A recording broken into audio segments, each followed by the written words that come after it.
ایک بار ایک صحابی کو شہید کیا گیا اور پھر ایک ایسا منظر پیش آیا جسے دیکھ کر دشمن بھی حیران رہ گئے۔ یہ کیا ہو رہا ہے؟ قریب مت جانا، دیکھو مکھیوں کا غول ہے، ہم ان کے جسم تک پہنچ ہی نہیں سکتے، چلو یہاں سے چلتے ہیں۔ عثفان و مکہ کے درمیان ایک مقام کا نام رجی ہے۔ یہاں کی زمین 7 مقدس صحابہ کرام کے خون سے رنگین ہوئی، اسی لیے یہ واقعہ سر یہ رجی کے نام سے مشہور ہے۔ دردناک سانحہ بھی 4 ہجری میں پیش آیا۔ اس کا واقعہ یہ ہے کہ قبیلہ ذوالوقارہ کے چند آدمی بارگاہ رسالت میں آئے اور عرض کیا کہ ہمارے قبیلے والوں نے اسلام قبول کر لیا ہے، اب آپ چند صحابہ کرام کو وہاں بھیج دیں تاکہ وہ ہماری قوم کو عقائد و اعمال اسلام سکھا دیں۔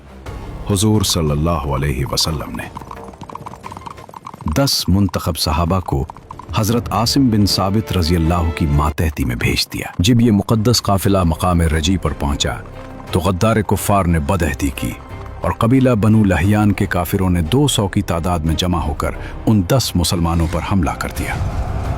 مسلمان اپنے بچاؤ کے لیے ایک اونچے ٹیلے پر چڑھ گئے۔ کافروں نے تیر چلانا شروع کیا اور مسلمانوں نے ٹیلے کی بلندی سے سنگ باری کی۔ کفار نے سمجھ لیا کہ ہم ہتھیاروں سے ان مسلمانوں کو ختم نہیں کر سکتے، تو ان لوگوں نے دھوکہ دیا اور کہا کہ اے مسلمانوں، ہم تم لوگوں کو امان دیتے ہیں اور اپنی پناہ میں لیتے ہیں، اس لیے تم لوگ ٹیلے سے اتر آؤ۔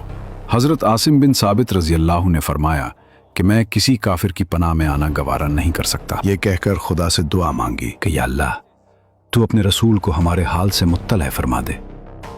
پھر وہ جوش جہاد میں بھرے ہوئے ٹیلے سے اترے اور کفار سے دست بدست لڑتے ہوئے اپنے 6 ساتھیوں کے ساتھ شہید ہو گئے۔ چونکہ حضرت عاصم رضی اللہ نے جنگ بدر کے دن بڑے بڑے کفار قریش کو قتل کیا تھا، اس لیے جب کفار مکہ کو حضرت عاصم رضی اللہ کی شہادت کا پتہ چلا تو کفار مکہ نے چند آدمیوں کو مقام رجی میں بھیجا تاکہ ان کے بدن کا کوئی ایسا حصہ کاٹ کر لائیں جس سے شناخت ہو جائے کہ واقعی حضرت عاصم رضی اللہ قتل ہو گئے ہیں۔ لیکن جب کفار آپ کی لاش کی تلاش میں اس مقام پر پہنچے تو اس شہید کی یہ کرامت دیکھی کہ لاکھوں کی تعداد میں شہد کی مکھیوں نے ان کی لاش کے پاس اس طرح گھیرا ڈال رکھا تھا کہ وہاں تک پہنچنا ہی ناممکن ہو گیا تھا۔ اس لیے کفار مکہ ناکام واپس مکہ چلے گئے۔ لیکن حضرت حبیب اور حضرت زید بن دشنہ رضی اللہ عنہما کو کافروں نے باندھ دیا تھا، اس لیے یہ دونوں مجبور ہو گئے تھے۔ ان دونوں کو کفار نے مکہ میں لے جا کر بیچ ڈالا۔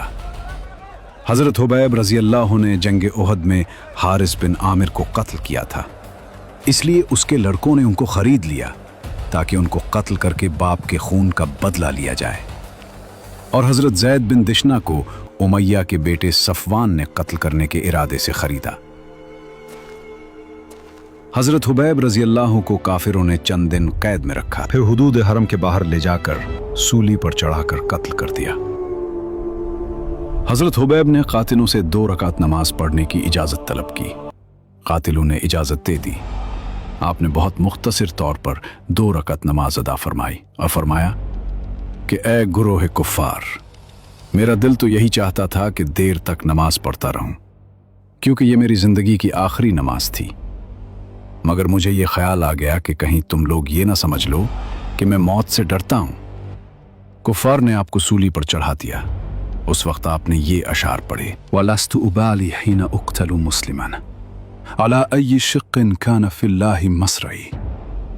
جب میں مسلمان ہو کر قتل کیا جا رہا ہوں تو مجھے اس بات کی کوئی پرواہ نہیں کہ میں کس پہلو پر قتل کیا جاؤں گا۔